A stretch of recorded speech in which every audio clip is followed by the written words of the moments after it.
అందరికీ నమస్కారం. మామూలుగా ఆ రామచంద్రమూర్తికి జాంబవంతుడు వీళ్ళంతా సహాయం చేశారు అన్న విషయాన్ని మనం ఇంతకుముందు తెలియజేసుకున్నాం కదా.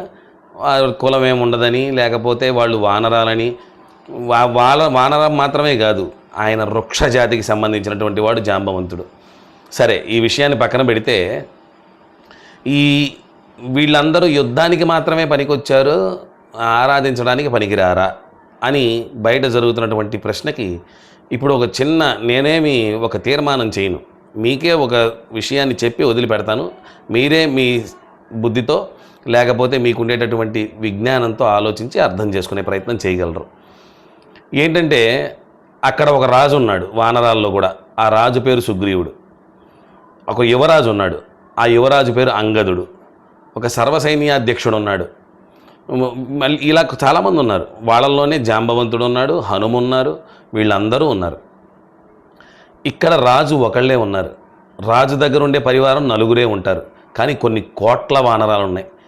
ఈ నలుగురే ఎందుకు ఉండాలి, మేమెందుకు ఉండకూడదు అని వానరాలు రామరావణ యుద్ధాన్ని మానేసి నిలబడి ప్రశ్నించడం మొదలుపెట్టుంటే, రామరావణ యుద్ధం జరుగుతుందో లేదో పక్కన పెట్టండి, వానర రాజ్యం ఏమైపోయేది?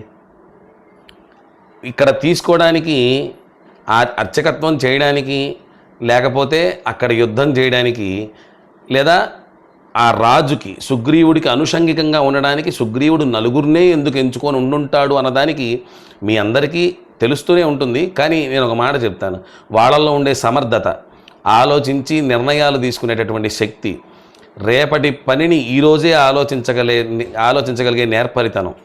ఒక చిన్న మొక్క తీసుకురామని హనుమని పంపిస్తే ఆ హనుమ అక్కడ ఏది మొక్కో, అసలైన మొక్కో కాదో అన్న అనుమానంతో కొండనే పెకలించుకొని తీసుకురాగలిగే సమర్థత కలిగినటువంటి వాడు హనుమ. ఇలాంటి వాళ్ళు నలుగురు ఉన్నారు అక్కడ. ఈ సుగ్రీవ సచివులు అనే పేరుతో నలుగురు ఉన్నారు. ఆ నలుగురిని సుగ్రీవుడు తన దగ్గర అలా ఉంచుకోవడానికి కారణం వాళ్ళల్లో ఉండే సమర్థతలు అవుతాయి, కానీ ఇంకేదన్నా ప్రాతిపదికన దగ్గర పెట్టుకొని ఉంటాడు అన్నది కరెక్ట్ కాదేమో. కాబట్టి ఒక్కసారి ఆలోచించి చూడండి.